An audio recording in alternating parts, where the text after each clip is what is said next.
ओम साई राम। श्री साई सच्चरित्र अध्याय 43 और 44 महासमाधि की ओर दूसरा भाग। पूर्व तैयारी समाधि मंदिर का दूसरा अंश। जब बाबा को विदित हो गया कि मैं अब शीघ्र इस नश्वर देह का त्याग करूंगा, तब उन्होंने श्री वजय को राम विजय प्रकरण सुनाने की आज्ञा दी।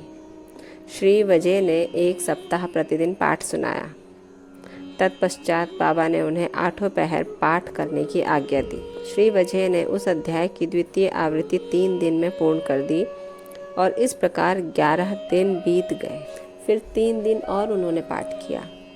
अब श्री वजय बिल्कुल थक गए, इसलिए उन्हें विश्राम करने की आज्ञा हुई। बाबा अब बिल्कुल शांत बैठ गए और आत्मस्थित होकर वे अंतिम क्षण की प्रतीक्षा करने लगे। 2-3 दिन पूर्व ही प्रातःकाल से बाबा ने भिक्षाटन करना स्थगित कर दिया और वे मस्जिद में ही बैठे रहे।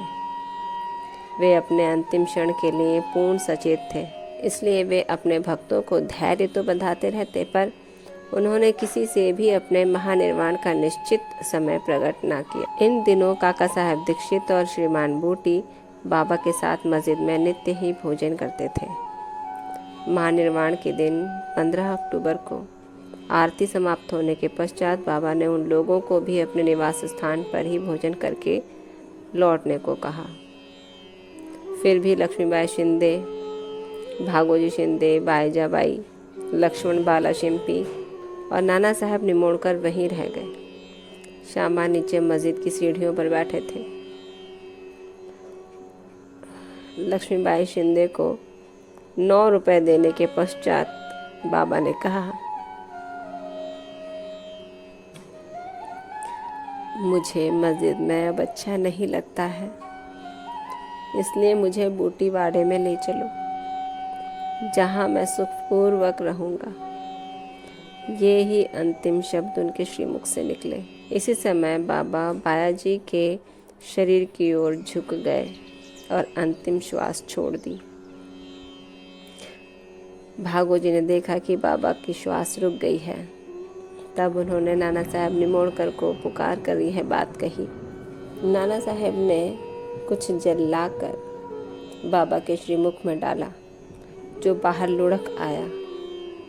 तभी इन्होंने जोर से आवाज़ लगाई, अरे देवा। तब बाबा ऐसे दिखाई पड़े जैसे उन्होंने धीरे से नेत्र खोलकर धीमे स्वर में हो कहा हो, परंतु अब स्पष्ट विदित हो गया कि उन्होंने सचमुच ही पंचभूत शरीर त्याग दिया है। बाबा महासमाधिस्थ हो गए। ओम साई राम। बाबा के अंतिम क्षणों में उनके सभी भक्त उनके आसपास रहना चाह रहे थे, परंतु फिर भी बाबा ने उन्हें बाहर जाकर अपने घरों पर भोजन करने की आज्ञा दी, क्योंकि उन्हें पता था कि यदि अब भोजन नहीं करेंगे तो उनका बाद में किसी का भी भोजन करने का मन नहीं करेगा। परंतु जैसे ही बाबा के देह त्याग की उन्हें बात पता चली, उन्होंने अधपेट भोजन किए ही, किसी ने खाया किसी ने नहीं खाया, सब वहीं छोड़कर बाबा के पास आ गए। बाबा को जैसे ही उन्होंने आवाज़ लगाई, अरे देवा, फिर तब भी बाबा ने उसका उत्तर दिया, हो कहा। इसी प्रकार बाबा आज भी हमारी एक पुकार में उसका उत्तर देते हैं।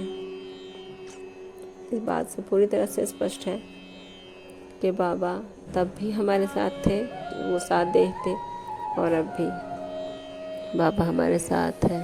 इसी के साथ ये अंश समाप्त होता है। कल अगला अंश 3 में इसी के आगे का अध्ययन होगा। तब तक ओम साई राम।